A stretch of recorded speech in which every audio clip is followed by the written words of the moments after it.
Damos la bienvenida a Luis Andia, analista político. ¿Cómo está? Buenos días. Muy buenos días, un gusto de saludarte, Cecilia, y como siempre, firme para poder comentar sobre los temas políticos que ocurren en nuestro país y a veces también fuera de nuestro país. Muchísimas gracias. El MAS ha perdido en las 4 gobernaciones que fueron a un balotaje este fin de semana y ya se habla incluso internamente en el MAS de la necesidad de una evaluación profunda. Incluso el vicepresidente anoche reconoció de que existen problemas estructurales. ¿Qué le dice todo esto? Bueno, es cierto, hay una pérdida de espacio político del partido, Movimiento al Socialismo. Antes manejaba muchas más gobernaciones y en general gobiernos subnacionales. Sin embargo, con el resultado de ayer se confirma que no pudo lograr los objetivos que se había trazado y sin duda esto es debido a una serie de variables que hay que tomar en cuenta, ¿no? La principal que yo asumo, la principal razón por la que más bien perdió en lugares donde se supone podía ganar, donde tenía mayoría de votación a nivel nacional y debió haber repetido a nivel subnacional estas victorias. La razón principal que que yo planteo es que hubo una cierta suerte de imposición de los militantes, especialmente de los grupos sociales organizados del movimiento al socialismo, de candidatos, ¿no? Ujú. Ellos han venido hablando desde el año pasado, inclusive antes de las elecciones nacionales. Ellos fueron, vamos a poner en contexto, los que resistieron, digamos, la renuncia de Evo Morales, se movilizaron. Evo Morales y la mayoría del gabinete principal que tuvo el MAS hasta ese momento, sus principales actores políticos, sus principales ideólogos políticos salieron del país o estaban asilados en embajadas. Y entonces fueron las bases, los movimientos sociales organizados, los que se reorganizaron, resistieron y después de eso plantearon que los candidatos deberían salir de ellos mismos, deberían ser planteados por ellos. Empezaron a hablar inclusive de que no les gustaba la idea de los famosos invitados, que no les gustaba otra vez ceder ciertos espacios de Ujú. poder a invitados. Y entonces la posición vino en esa dirección. Inclusive recordemos que hasta el propio presidente un poco se lo rechazaba a un principio, ¿no? Se quería que más bien Choquehuanca sea el candidato a presidente, pero gracias a un acuerdo que hubo final entre ellos, lograron poner una fórmula que después les dio éxito. Pero a nivel subnacional ellos se quisieron poner, me parece, más fuertes.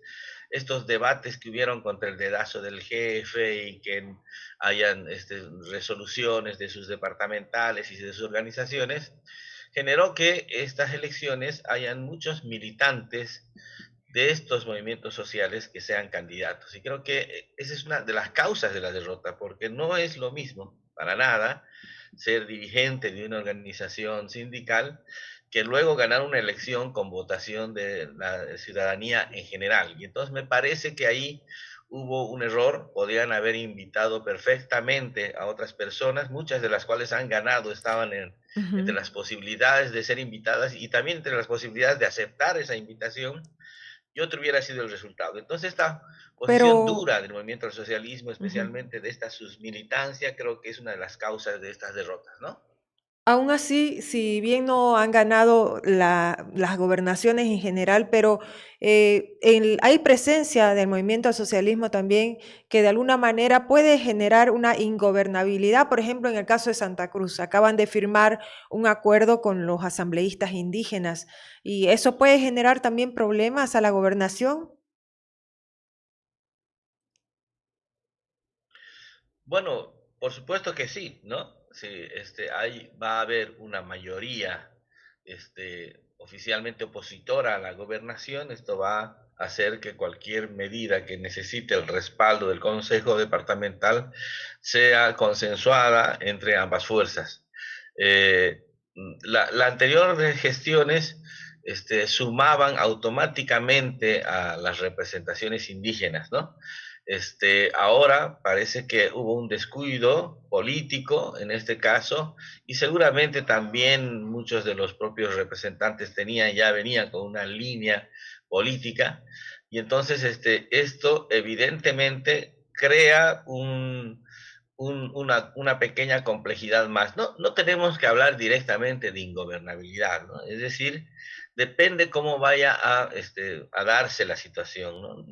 En política, cuando uno tiene una estructura como los consejos o los parlamentos de forma adversa, automáticamente no debería significar ingobernabilidad. Lo que sí automáticamente significa es que hay que conversar, consensuar, pactar para adelante de tal manera que se pueda hacer que seguramente el 80% de los temas son de intereses, en este caso, de todos los cruceños, ¿no? Los temas de salud, reactivación económica, sin duda va a ser de interés de todos, y entonces creo que se puede avanzar en muchas cosas. Probablemente en algunas cosas sí hayan diferencias, y ahí va a haber problemas, pero no podemos hablar tan rápidamente de empantanamiento. Es que estamos muy acostumbrados a estas tremendas mayorías Ujú. que pasaban fácilmente cualquier ley, cualquier resolución, en fin, en estos escenarios, pero normalmente la política, Cecilia, más bien debería funcionar así, ¿no?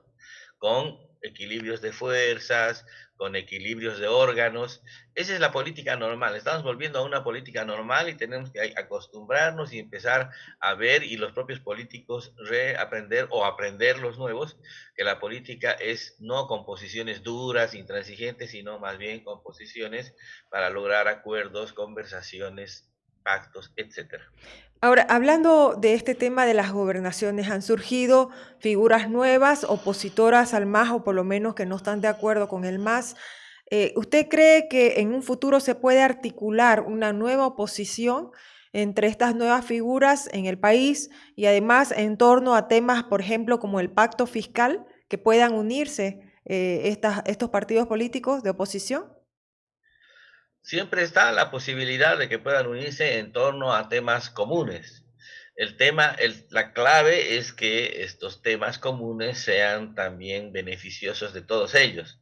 El tema del pacto fiscal, por ejemplo, si lleváramos de memoria las fórmulas que se vinieron planteando en Santa Cruz, me parece difícil que, por ejemplo, Pando o, qué sé yo, Chuquisaca, se sumen automáticamente, porque está el resto del país también que quiere saber de cómo se beneficia con un pacto fiscal. Entonces, ahí lo importante es empezar otra vez entre la propia oposición, ver si se pueden lograr algunos consensos. Evidentemente está claro que es una oposición aún más diversa que antes, ¿no? De todas maneras, la oposición tradicional había logrado ciertos criterios comunes en los años pasados, en los años anteriores. Diferentes políticos de oposición como Tuto Quiroga, Doria Medina, encontraban algunas veces puntos, muchos puntos de igual opinión. Sin embargo, ahora tenemos una oposición mucho más diversa. El caso de eh, Santos Ramírez, por ejemplo, que viene del proceso de cambio, su propio padre, antes de su lamentable deceso, hizo discursos terribles contra la oposición formal, la oposición tradicional, y entonces ahí tenemos unas diferencias en la oposición ya mayores que antes.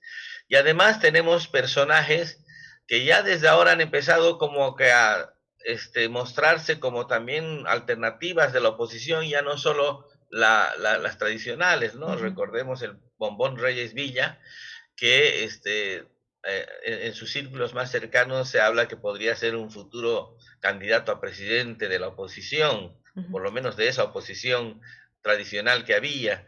Entonces, En fin, hay personajes nuevos que van a jugar sus... ¿usted cree Sí, entonces, en adelante. base a lo que dice, que hay figuras que si bien están contra el MAS, pero algunas figuras no son tan radicales? E incluso hay gente que ha pertenecido a las filas del MAS y ahora está al frente, digamos. Sí, creo exactamente eso. La oposición tradicional, para darle un perfil, es una oposición que estaba contra el MAS, pero al estar contra el MAS, también estaba contra, en general, todo lo que fue el proceso de cambio.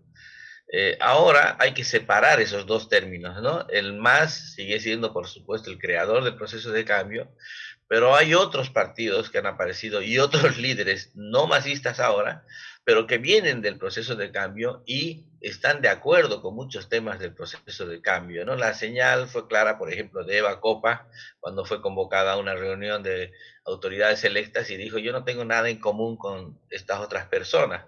Entonces, ella viene del proceso de cambio, pero tiene diferencias con la estructura política del movimiento al socialismo. Entonces, evidentemente hay diferentes oposiciones y si bien no las llamemos más radicales o menos radicales, tienen algunas ideas en común con el movimiento al socialismo. Por otro lado, se deben a sus bases y, por ejemplo, el Alto o La Paz, que tiene tantas necesidades como el resto del país, va a tener que negociar, ¿no? O por lo menos exigir del gobierno muchas cosas y sin duda no la va a tener tampoco fácil por el hecho de que estas personas tengan cercanía ideológica al gobierno. No la va a tener fácil porque también hay muchas necesidades y ellos son ahora sus representantes. Bueno, agradezco muchísimo al licenciado Luis Andia, analista político, por la entrevista. Muy amable. Gracias a vos, Cecilia, Buenos muy amable. días.